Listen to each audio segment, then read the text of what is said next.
할렐루야. 먼저 우리 하나님을 찬양합니다. 그리고 이 자리에 오신 여러분들 모두를 환영하고 사랑하며 축복합니다.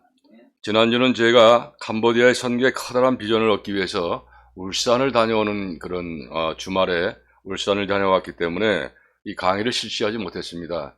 그래서 여러분들이 또 기도해 주신 덕분에 울산에서 캄보디아의 선교에 관한 큰 비전을 보고 왔어요. 우리 목사님들과 함께 많은 목사님들 또 만나게 해주셔서 캄보디아에 이번에 이제 9월 11일 날 다시 한번 캄보디아를 가게 되는데 큰 비전을 또한 허락해 주셨습니다.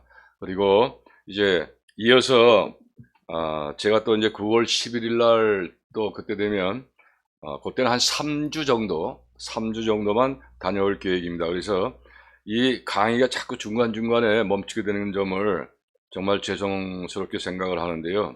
이제 요번에 캄보디아의 목회자, 우리 전도사님들 목사 고시를 치르고 난 다음부터는 가급적이면 이제 빠지지 않고 끝까지 여러분들과 함께 하게 될 그런 계획입니다. 그래서 여러분들의 많은 이해와 지금까지 동료를 감사를 드립니다. 그러면 지난 강의에 이어서 오늘은 대예언서 네 번째 책인 에스겔서와 다섯 번째 책인 다니엘서를 강의하도록 합니다. 자, 먼저 이 에스겔서는 모두 5대지로서 제일 먼저는 첫 대지는 이 에스겔서에 대한 개요를 소개를 합니다. 그리고 지난주에도 말씀을 드렸다시피 우리 캄보디아 5분의 전도사님들은 이 한국말을 많이 잘 알지만 우리 한국어가 번역하는데 굉장히 어려움을 갖고 있어요. 그래서 이분들이 또 중국말을 잘하고 하기 때문에 한자를 많이 알아서 한자를 또 이 시간 이후 계속 한문을 설명을 하며 그 뜻을 설명을 해서 잘 알아듣지 못하는 캄보디아 우리 5명의 전도사들 또한 위해서 여러분들이 계속 여러분들도 다시 아는 문자라 할지라도 또 아시는 단어라 할지라도 다시 한번 복습하시는 쪽으로 협조해 주시면 감사하겠습니다. 자, 그래서 그 다음에 두 번째 대지는 에스겔의 구성, 또 세 번째 대지는 심판의 메시지, 네 번째 대지는 희망의 메시지, 다섯 번째 대지는 에스겔의 죽음에 대해서 강의를 하게 되는데 우선 이 개요 소개를 여러분들에게 자세하게 설명을 해 올리겠습니다. 자, 이 에스겔은 바벨론 포로 시대의 예언자로서 예레미야의 후배이며 또 그의 영향도 많이 받은 사람입니다. 또 예레미야와 함께 제사장 출신이기도 하죠. 자, 이 에스겔이 소명을 받은 것은 바로 여호야간 왕이 포로되어간 제5년이라고 했기 때문에 BC 593년이고 그의 예언자 생활은 27년간 계속되었습니다. 그리고 그는 BC 598년 예루살렘이 함락될 때에 자, 여기서 함락이란 말은 여기 한문이 있죠. 함락이란 말은 적의 성, 요새, 진지 등을 공격해서 무너뜨리는 것을 바로 함락이라고 이야기를 하는 것입니다. 자, 이렇게 예루살렘이 함락될 때에 많은 귀족들과 함께 바벨론으로 끌려가 거기서 집단 생활을 하게 됩니다. 동포들이 끊임없이 불신과 불성실의 생활을 계속하고 그러면서도 예루살렘 성전에 소망을 걸고 있는 것을 볼 때에 이 에스겔은 그들을 책망하며 공연한 짓을 그만두라고 말합니다. 자, 여기서 책망이라고 하는 것은 자, 여기 책망이라고 나오죠. 자, 잘못을 꾸짖거나 나무라며 이 못마땅하게 생각하는 것을 책망이라고 그래요. 그리고 공연한 짓을 그만두라고 하였고 하나님의 심판과 징계를 받고야 만다고 경고하였습니다. 그러나 586년에 완전히 유대 나라가 망하였을 때부터 바벨론에 있는 동포가 그 야훼에 대한 신뢰심을 잃고, 야훼는 하나님의 이름이에요. 자, 야훼에 대한 신뢰심을 잃고 절망 속에서 자포자기하는 것을 보고 그의 예언에 어조를 바꾸어 경고 대신에 격려를 하며 민족 회복의 희망을 북돋아 주려고 노력을 하였습니다. 자, 에스겔은 조직적인 머리를 가진 사람이에요. 그래요. 조직적인 머리를 가진 사람으로서 그의 예언은 이론적이에요. 아주 이론적이며 또 동시에 신학적인 특징을 가지고 있어요. 그는 초월적인 하나님의 신성성을 말하고 두렵고 떨리는 마음으로 하나님의 영광을 우러러볼 것을 가르치고 있어요. 그의 예언은 제사장적인 색채, 이 색채라고 하는 것은 색깔을 얘기하는 거예요. 자, 이 색채가 농후하다 합니다. 농후. 여기서 농후라고 하는 말은, 어떤 경향이나 기색이 뚜렷하다거나 또 맛, 빛깔, 성분 등이 매우 짙은 것을 이야기해요.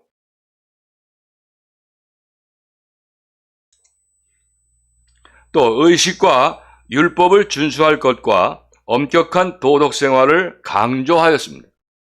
그와 동시에 그의 예언에는 공상적이며 상징적인 기괴한 표상들이 많이 사용되고 있다. 여기서 표상이라고 하는 것은, 자, 여기 표상이라고 나오죠.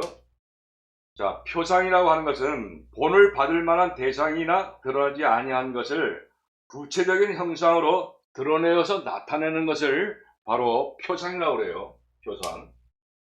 자, 다음. 다른 예언자들과는 달리 시적 표현보다 산문을 더 많이 사용하는 것이 특색이라고 할 수가 있어요. 그런데 여기서 산문이라고 하는 것은 문학으로 외형적 규범에 매이지 않고 자유로운 문장으로 쓴 글로서 소설과 스필 등을 말하는 거예요. 그래서 산문이라고 하는 것은, 자, 더 많이 사용하는 것이 특색이라 할 수가 있다. 48장으로 된 이 예언서, 그러니까 에스겔서는 모두 48장으로 되어 있어요. 이 예언서, 대예언서지요. 이 예언서는 먼저 1장에서 3장에 에스겔이 소명받는 기사가 나와요. 그리고 2장에서 24장까지는 예루살렘 멸망에 관한 예언이 있어요. 그 다음에 25장에서 28장과 29장에서 32장에서는 그 인근 이방 나라들에 대한 심판을 예언하십니다. 하나님께서. 또 33장에서 39장에서는 예언의 어조가 바뀌어 약속과 희망과 야훼의 승리를 노래하는 부분이 나와요. 야훼는 하나님입니다. 자, 그리고 40장에서 48장에는 이스라엘의 부흥에 대한 구체적인 계획, 즉 성전과 의식과 거룩한 지역에 관한 치밀한 예언이 기록되어 있다. 물론 다음 대지의 이제 구성에 대해서는 이제 여러분들에게 말씀을 드릴 텐데 다시 한번 강조를 합니다. 자, 에스겔은 상술한 바와 같이 조직적인 재능이 있는 신학자였다. 그리고 동시에 환상을 보는 사람이었다라고 이제 소개가 되는데, 자, 여기서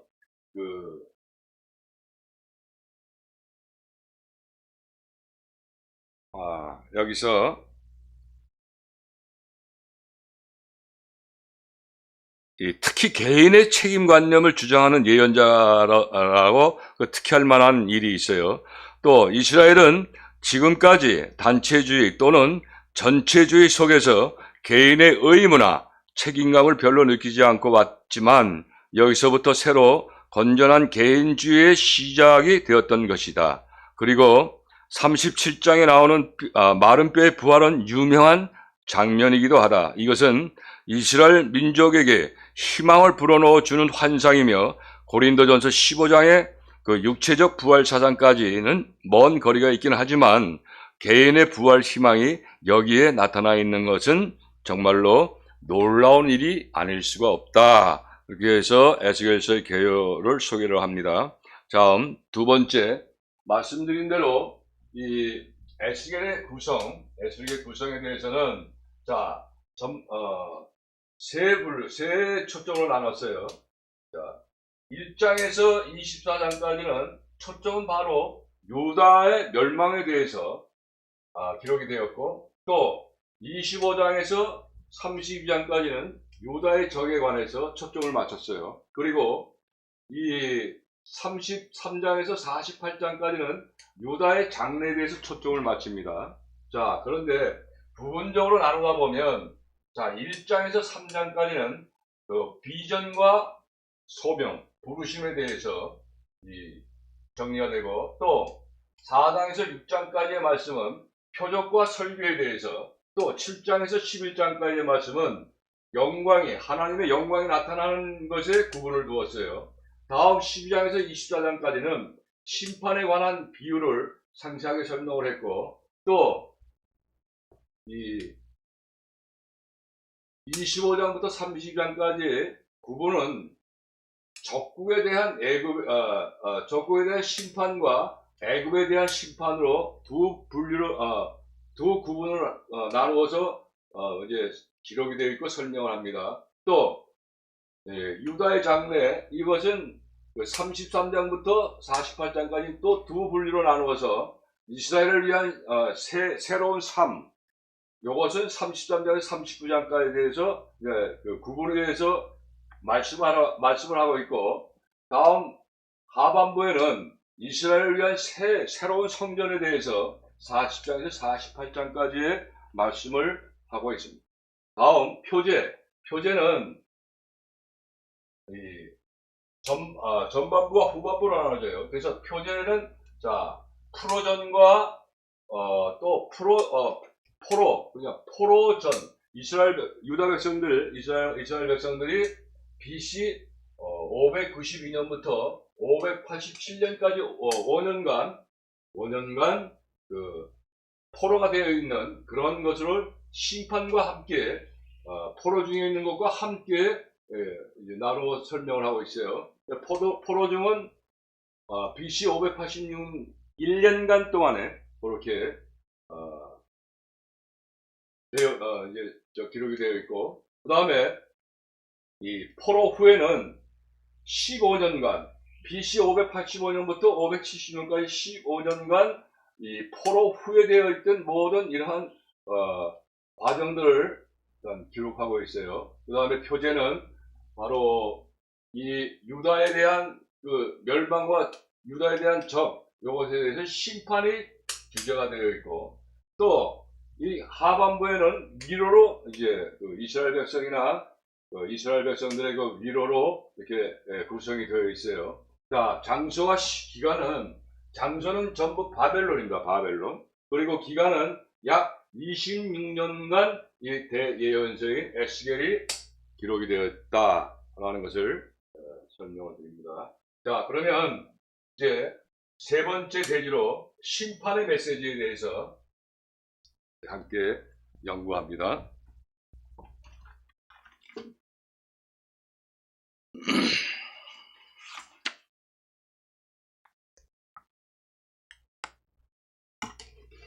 자, 심판의 메시지 세 번째 대지.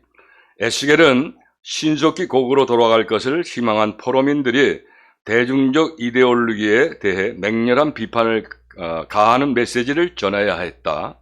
바벨론에 잡혀간 1차 포로민들은 본토에로 신속한 귀환을 소망하면서 겨우 생계를 유지하고 있었다. 자, 여기서 생계라고 하는 것은 우리 캄보디아 전도사님들은 이제 조금 생소해요. 우리 내국인 분들은 다 아시는 말씀이지만, 자, 여기서 생계라고 하는 것은 우리가 이 살림을 살아갈 방도 또는 현재 살림을 살아가고 있는 그 형편을 바로 생계라고 해요. 생계.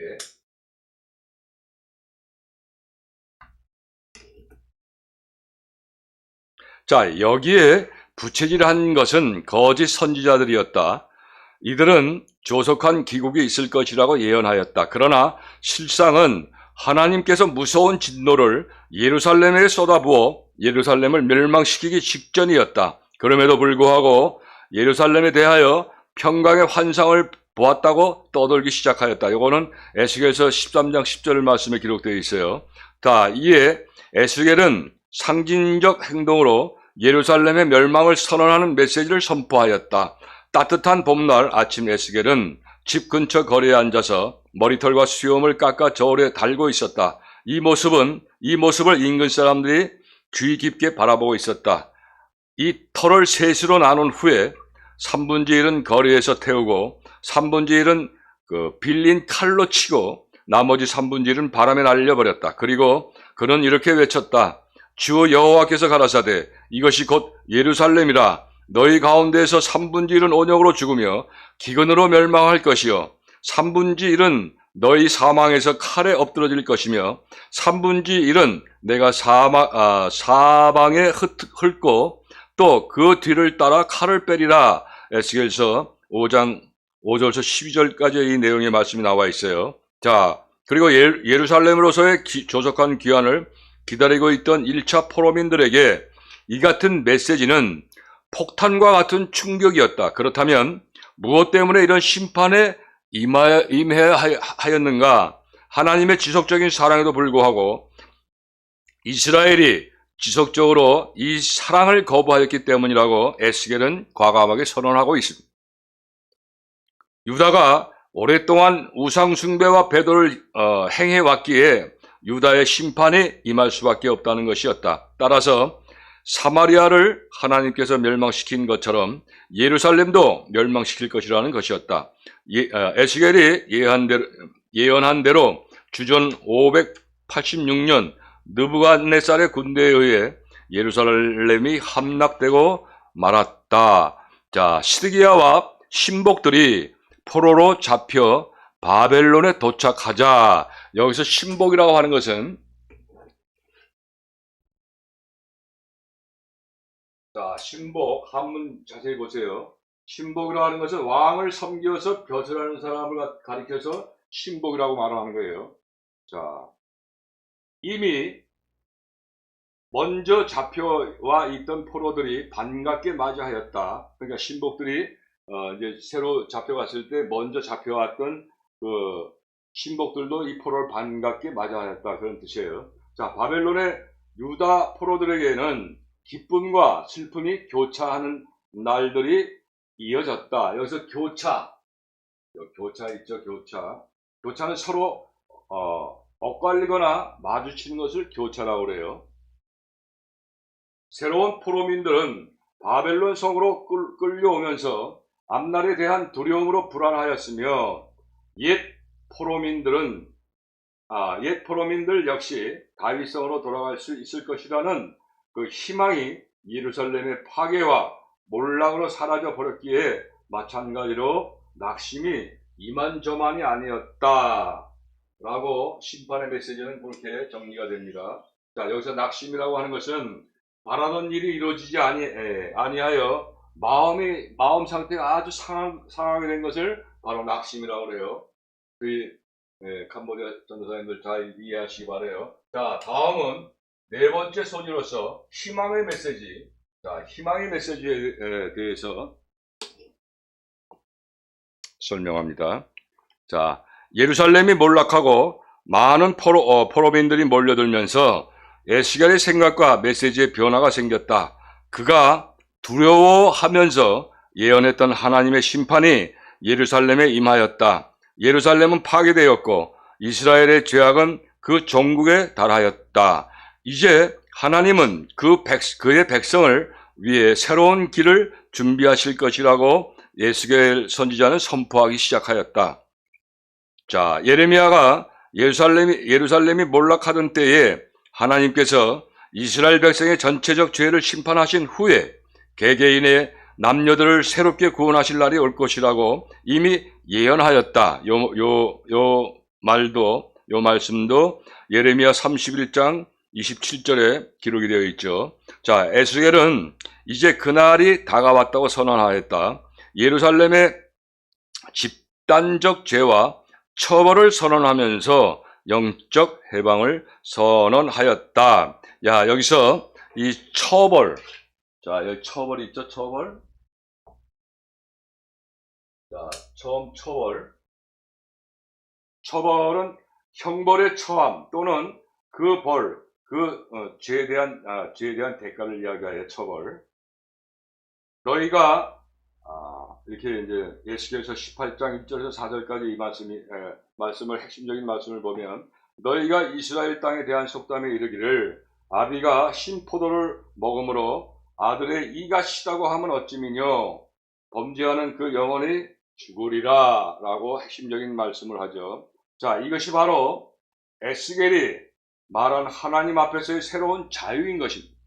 자, 그동안 이스라엘과 유다 국가가 죄를 졌고 예루살렘 멸망과 바벨론 포로로 정화가 돼요.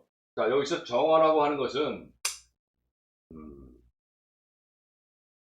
불순하거나 더러운 것들을 깨끗하게 하는 것을 바로 정화라고 그래요. 따라서 이제 남은 자들은 국가의 죄를 던져버리고 하나님의 사랑에 대해 좀 더 친밀하고 인격적인 방법으로 반응을 보일 수 있게 되었다. 친밀.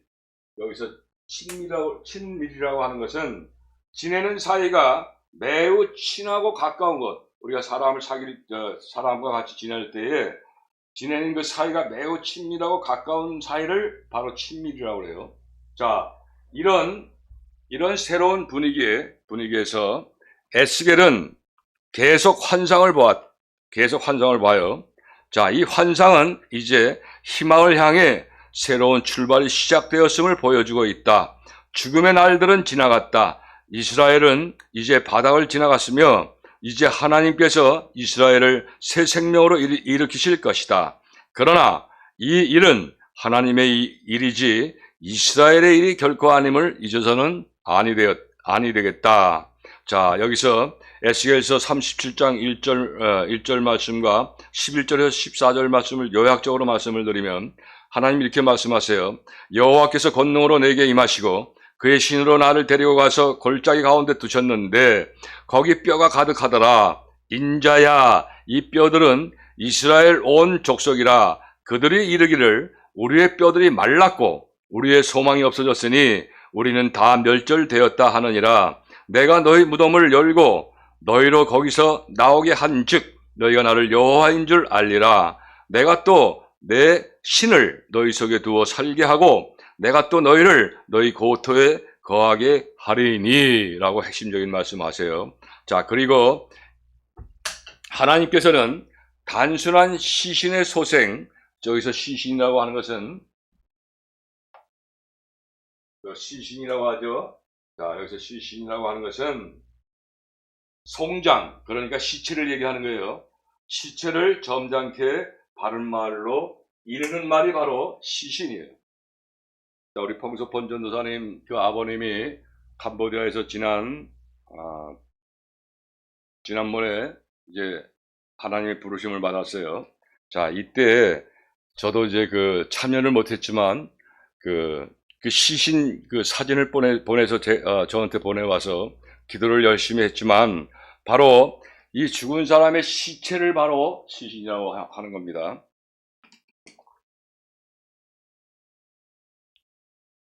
자, 이것이 하나님께서 그의 백성을 소생시키시는 새로운 삶의 질서라고 에스겔은 선언하였다 라고 해서 이 말씀을 가지고 네 번째 대지인 희망의 메시지를 설명을 드렸어요. 자, 그러면 에스겔서의 마지막 대지인 에스겔 선지자의 죽음에 대해서 알아보도록 합니다. 자, 에스겔은 하나님과 그의 백성에 관한 최후의 가장 장대한 꿈을 꾸게 된다. 그 꿈은 예루살렘 성전에 관한 것이다. 그가 어린 시절부터 그렇게 사랑했던 성전을 하나님께서 다시 세우시는 환상이었다. 그러나 에스겔의 비전의 성전은 단순히 건물이 아니었다. 이것은 그 어떤 구조물보다 장대하고 역동적인 신앙의 사건이었다. 여기서 역동적이라고 하는 그 말의 의미의 뜻은 힘차고 활발하게 움직이는 것을 역동적이라고 얘기해요. 자, 성전으로부터 생명의 강이 흘러나오는 환상은 이스라엘의 하나님이 유다의 생명을 취하셨다가 다시 회복시킨 것으로 볼 수가 있다. 자, 또 이 말씀에 대해서 성경이 말씀하시죠. 에스겔서 47장 8절에 보면 이 강물이 흐르는 곳마다 번성하는 모든 생물이 살고 또 고기가 심이 많으리니 이 물이 흘러 들어가므로 바닷물이 소성함을 얻겠고 이 강이 이르는 각처의 모든 것이 살 것이며 라고 선포하고 있죠. 자, 이것이 아마도 에스겔의 마지막 말이요, 유언과 같은 그런 마지막 말이요, 희망과 회복의 마지막 비전이 아닌가 생각이 된다. 그의 생애는 예루살렘의 가장 비극적인 역사 50년과 일치한다. 자, 그러니까 이 에스겔서 선지자의 그 역사는 50년 역사의 모든 것이 일치한다라고 하는데, 여기서 일치라고 하는 그 말의 뜻은 비교되는 대상들이 서로 어긋나지 아니하고 같거나 아니면 딱 들어맞는 것을 일치라고 해요. 자, 이렇게 해서 이 에스겔서 48장을 기록한 그 에스겔서에 대해서 우리가 구약성서 강론에 대해서 모두 알아보았습니다. 자, 다음은 오늘 강의 마지막으로 다니엘서에 대해서 공부를 하도록 하는데, 에스겔서처럼 제일 먼저 이제 개요 소지로 이제 설명을 먼저 소개를 하겠지만, 이 다니엘서는 모두 세 가지 대지로서 오늘 이제 강의가 진행됩니다. 자, 첫 번째 대지는 다니엘서의 개요에 대한 소개, 그리고 두 번째 대지는 다니엘의 구성에 대해서, 마지막으로 세 번째 대회는 자, 이 묵시무랑이란 무엇인가? 다니엘서는 묵시의 예언이에요. 그래서 이 묵시무랑이란 과연 무엇인가에 대해서 세 가지 대지를 놓고 강의를 하도록 합니다. 자, 먼저 다니엘서의 개요를 소개합니다.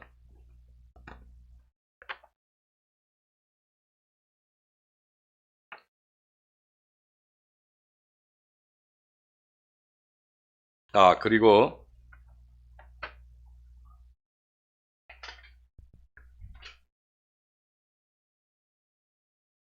좀 전에 이 에스겔의 구성에 대해서 쭉 설명을 빠졌는데, 이 설명을 다시 하고 그러니까 다니엘서 소개를 들어갑니다. 죄송합니다. 제가 빠뜨렸네요. 자, 이 구성에 대해서 그냥 핵심적인 것만 얘기했지 자세한 건 얘기를 안 드렸는데, 자, 이거 잠깐 읽어드리겠습니다. 구성에 대해서, 에스겔서 구성에 대해서. 자, 에스겔은 이국 땅에 포로된 자로서 5년이 흐른 후 선지자의 소명을 받았다.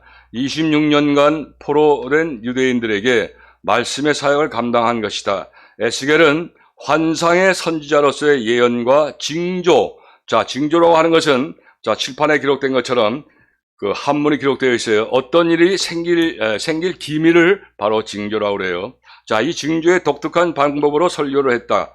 그의 메시지의 주제는 주의 주권과 영광이었으며, 그의 설교 내용은 회복에 대한 예언이었다.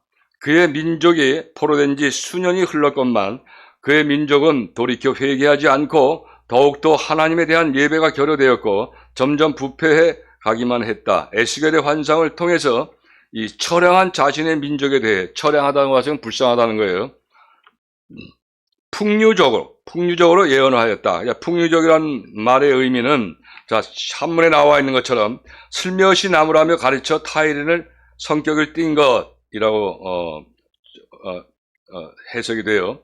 자, 에스겔은 그들이 포로된 것은 죄로 인한 것이라는 책망과 아울러 회개하고 하나님께 돌아갈 것을 촉구했으며, 촉구라고 하는 것은 급하게 재촉하여 요구하는 것을 촉구라고 그래요.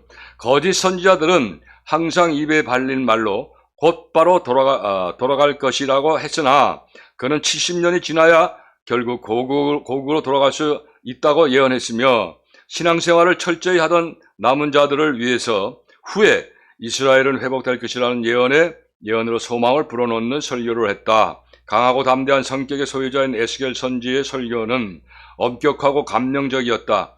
본서의 특성은 애굽에서와의 이스라엘의 우상 숭배와 이로 인한 하나님의 심판의 뜻을 본서에서만 발견될 수가 있고, 사탄의 과거의 역사를 본서에서만 발견할 수가 있고, 그리고 장차 서게 될 성전에 대한 상세한 내용과 새 강에 대한 기록도 본서에서만 볼 수 있는 특이한 내용이다. 에스겔이란 그 이름은 바로 하나님께서 강건하신다라는 뜻으로, 이 에스겔은 유대주의의 아버지로서 하나님의 말씀 전파에 최선을 다한 선지자였다. 이 내용이 조금 구성을 이룬 그 내용이 조금 아주 중요한 내용이기 때문에 제가 빠뜨렸던 것을 다시 여러분에게 설명을 드렸습니다. 죄송합니다. 다음부터 그런 일이 없도록 하겠습니다. 자, 그리고 다니엘서에 이 개요 소개에도 우리 캄보디아의 전도사님들이 잘 이해하지 못할 그 낱말이 박해와 이교와 신인과 주연이에요. 자, 요거를 일일이 여기 와서 설명을 할 것이 아니라 이 자리에서 계속 이제 설명을 할 테니까, 여러분들이 이 캄보디아에 있는 우리 5분의 전도사님들 박해가 나오면 이 한문을 보시고, 이교가 나오면 이 한문을 보세요. 그러니까 그 한문을 봐야 여러분들이 우리 전도사님들이 잘 이해할 수가 있기 때문이죠. 자, 다니엘서의 개요 소개를 합니다. 히브리어 성서 원전에 의하면 다니엘서는 에스라, 느헤미야서와 역대기 상하와 더불어 한 그룹이 되어 구약성서 맨 끝에 붙어있는 책이다. 자, 그러니까 구약성경이 모두 39권이 있죠. 그러니까 바로 이 다니엘서는 에스라서와 느헤미야서와 마찬가지로 제일 마지막에 부분에 하나가 되어 있다는 거예요. 스가랴, 말라기 이런 맨 뒤에. 그러나 그것은 구약에 속한 책들 중에 제일 후기에 기록된 책 중에 하나란 뜻이에요. 동시에 예언서가 아니라는 표이기도 합니다. 그러나 어떤 면으로 보면 그 내용이 예언이기 때문에 헬라어 번역 성경에서부터 에스겔서 다음에 자리를 잡게 되었던 것이에요. 자, 다니엘서는 주전 2세기 중엽 수리아 왕 안티오커스 에피파네스가 유대인들을 박해할 때에, 이 박해라는 뜻은 못살게 굴어서 해롭게 하는 것을 말해요. 박해할 때 신도들을 격려하기 위하여 기록한 책으로 성질상 묵시문학이라 한다. 묵시문학에 속한다. 자, 이 묵시문학에 대해서는 나중에 지금 아까 설명드린 것처럼 3대지에 자세하게 설명을 드릴 겁니다. 자, 그리고 이 책은 두 부분으로 나눠지는데, 첫째는 1장에서 6장으로 다니엘서라는 사람에 관한 이야기다. 느부갓네살에게 끌려 바벨론에 간 유대 청년 다니엘이 바벨론 궁중에서 다른 세 친구와 함께 지내면서 이교의 신을 섬기지 않고 야훼만을 섬겼다, 이렇게 되어 있는데, 여기서 이교라고 하는 말은 바로 자기가 믿는 종교 외에 다른 종교를 뜻하는 거예요. 예를 들자면 우상 종교를 뜻하는 거예요. 자, 이교의 신을 섬기지 않고 야훼만을 섬기며 그 하나님의 보호를 받아 승리하는 이야기이다. 다니엘은 이 이상한 하나님의 능력을 받아 왕의 어려운 꿈을 해석해주고 왕의 신임을 받았다. 신임이라고 하는 것은 믿고 이를 맡김 또는 그 믿음을 신임이라고 해요. 자, 느부갓네살이 세운 금 우상에게 예배하지 않는 죄로 불속에 던져졌지만 아무런 해도 입지 않았다. 자, 또 다시 왕의 꿈을 해석해 주었고, 벨사살의 왕 주연석상에 나타난 이상한 글을 읽어 해석해 준다. 여기서 주연석상이라고 하는 것은 이 술을 마시며 즐겁게 노는 잔치 자리에 나타난 그런 상황을 갖다가 주연석상이라고 이야기해요. 자, 그리고 사자굴에 다니엘이 던져졌지만 하나님의 능력으로 살아나는 이야기가 계속 나온다. 둘째 부분은 그냥 하반부는 7장에서 12장까지에서는 다니엘이 본 여러 가지 환상을 기록한다. 7장에서 8장에 나타나는데 네 괴물과 환상은 유명하다. 이 괴물이 마침내 죽고 불에 던져질 때 사람의 아들 인자 같은 자라고 하늘에서 내려와 영원한 지배권을 차지한다는 것이다. 이 환상에 대한 해석이 다니엘에게만 주어진다. 즉 그 넷째 짐승으로서 상징되는 넷째 나라의 왕 안티오커스의 지배가 끝나고 하나님의 지배가 오리라는 그런 뜻이다. 자, 이러한 미래를 말했다는 의미에서 다니엘서는 문자 그대로 예언서이다. 하나님은 신앙을 가진 자들에게 승리를 주시고 희망 중에 현대의 고난을 극복할 수 있는 힘을 주신다는 교훈을 다니엘서를 통해 주신다. 자, 이렇게 다니엘서의 그 개요 설명을 했습니다. 자, 다음은 두 번째 대지로 다니엘서의 구성에 대해서. 자, 이 다니엘서 초점은 전반부와 또 하반부 이렇게 나눠져 있는데, 초점은 전반부에 다니엘서 1장서부터 6장까지의 말씀은 꿈의 해몽가의 다니엘서를 부각을 해요. 그 다음에 하반부에서는 꿈을 꾸는 다니엘로 이제 초점을 맞췄어요. 자, 다음에 그 9번은 1장에서 3장까지에는 느부갓네살의 집성, 느부갓네살이 그 유다를 다스리는 그런 내용으로 되어 있고, 자, 4장에서 6장까지는 여기에 느부갓네살에 맞서는 대담한 다니엘의 믿음이 소개가 됩니다. 그 다음에 7장에서 9장까지는 짐승과 일에 대한 다니엘의 이상에 대해서 말을 하는데, 여기서 유명한 71회에 대한 그 이상에 대한 그 말씀으로 구분이 되어 있죠. 그 다음에 이스라엘 장래에 대한 다니엘의 이상은 10장서부터 12장 끝장까지 되어 있습니다. 또 표제로는, 자, 여기서 꿈꾸는 자의 다니엘.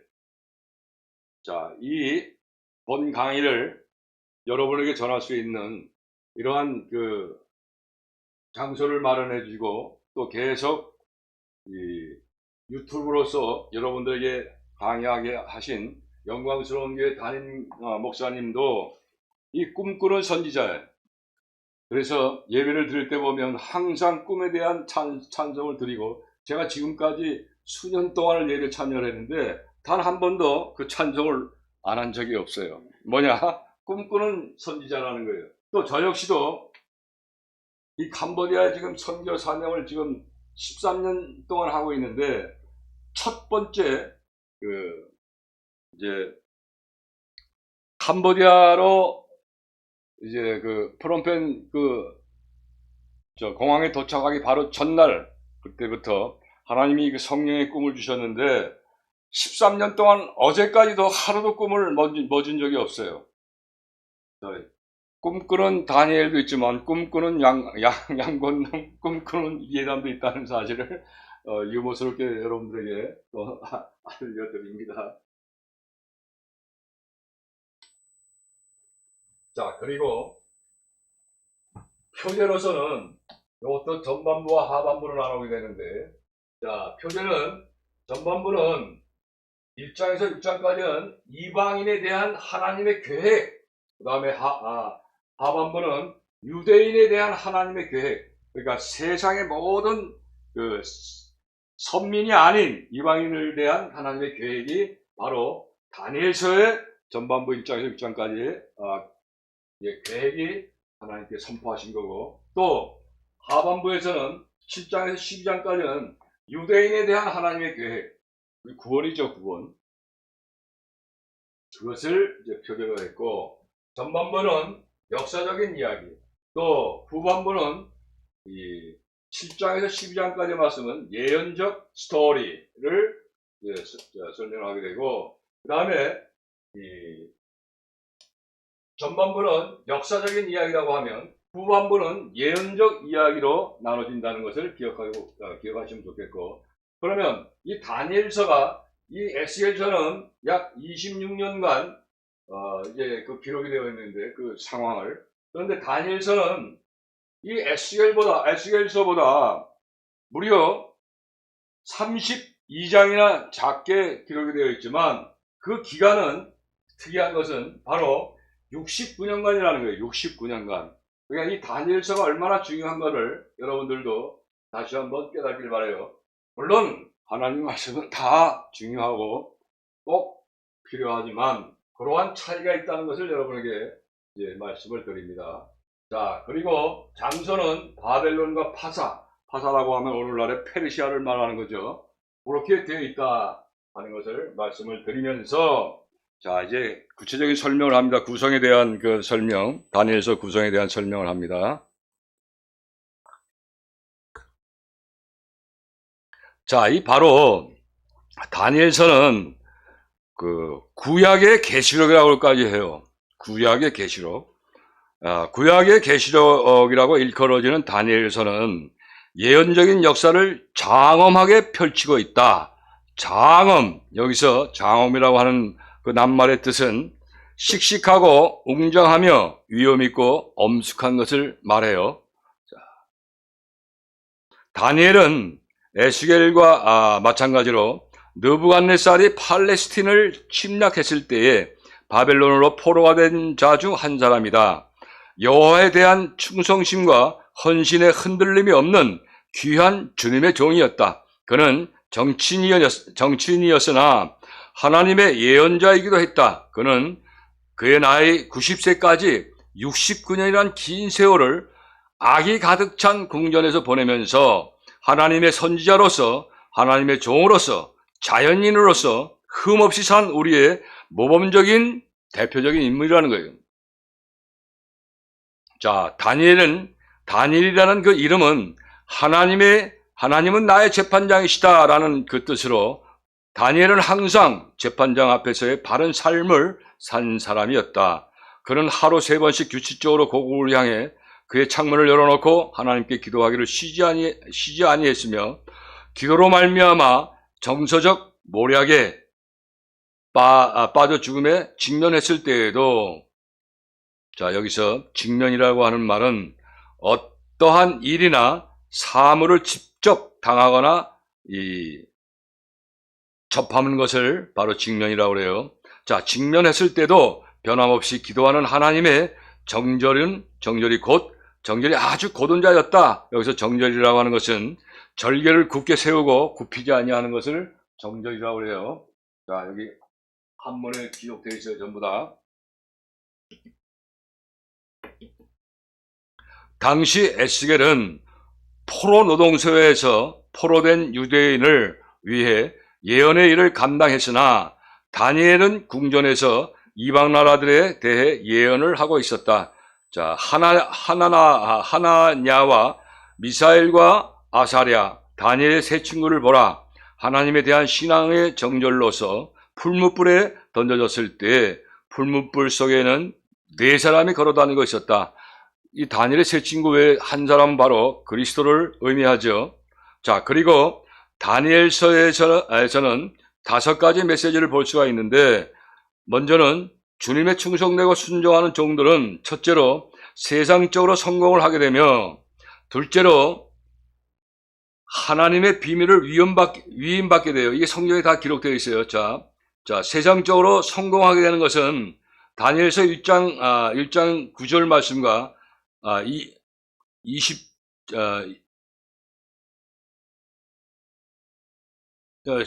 기록이 되어 있어요. 자, 둘째로 하나님의 그 비밀을 위임받게 되었다라고 하는 것은 2장 19절에 또 셋째로 고난과 시험을 받을 때 하나님께서 함께 하시는 위로를 받게 된다. 이거 3장 25절에 있죠. 넷째는 교만에 대한 경고 4장 10절에서 37절까지 말씀이 되어 있죠. 또 다섯 번째는 하나님을 경외하지 않거나 영광을 돌리지 않는 데 대한 경고 등으로 나눌 수 있다. 뭐 5가지 메시지를 나눌 수 있다. 그런 얘기예요. 자, 다니엘서의 주된 메시지는 하나님의 우주적 주관에 대한 선포라고 할 수가 있다. 뭐 다니엘서 4장 25절에 말씀하시죠. 자, 이렇게 해서 이제 다니엘서의 구성에 대해서 이제 강의를 했습니다. 이제 오늘 마지막 강의로서 그러면 이 묵시문학이란 과연 무엇을 얘기하는가?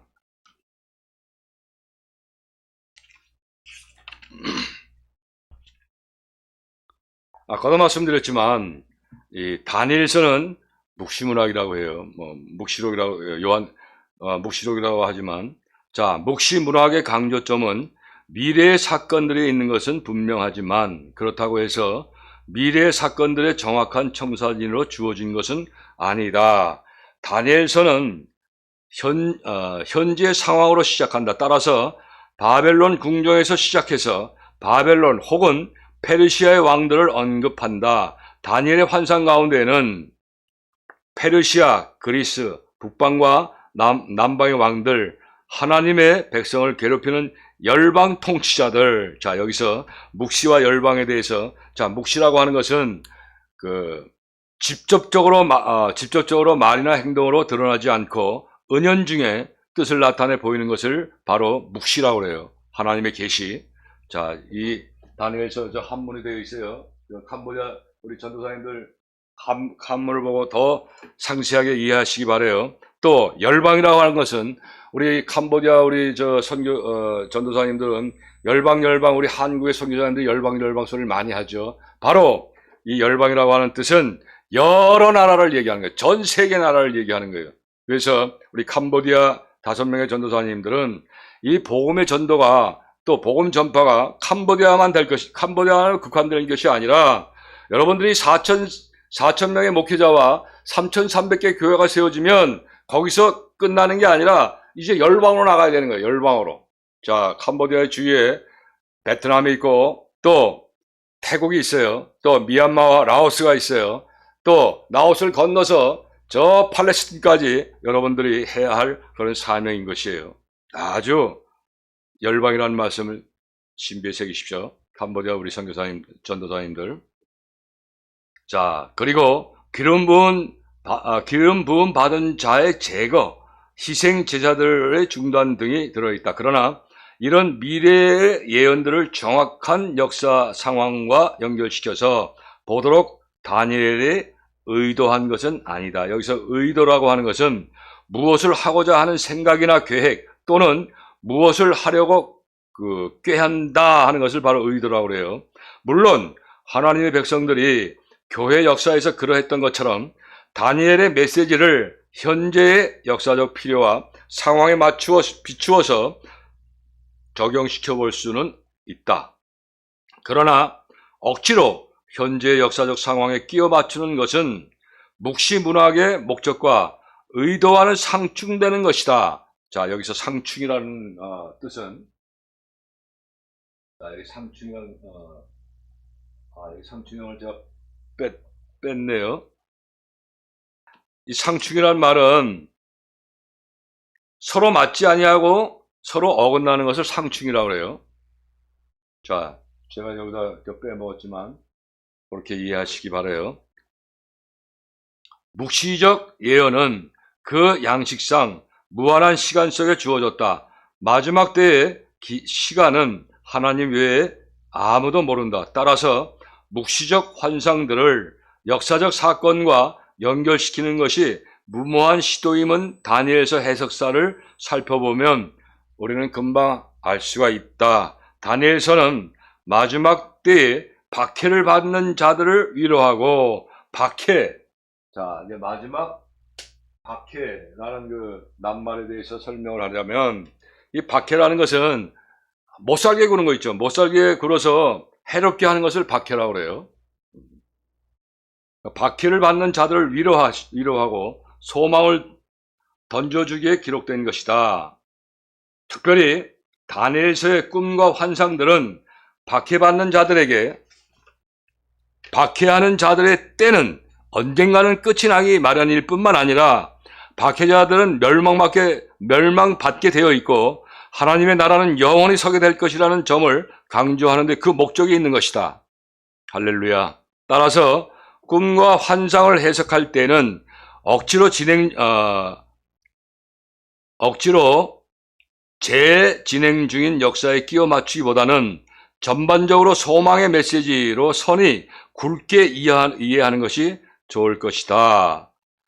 자, 이렇게 해서 이로써 오늘 강의의 끝으로 다니엘서의 묵시문학이라는 것은 과연 어떤 것인가에 대해서 알아보았고, 다음 주 이 시간에는 구약성서 강론의 마지막인 소예언서, 모두 12권으로 되어 있죠. 그 강의를 하게 되는데, 계속해서 오늘같이 제가 실수하지 아니하고 열심히 여러분들 앞에 서겠습니다. 자, 수고들 하셨습니다. 자, 그러면 다음 이 시간에 다시 뵙도록 합니다.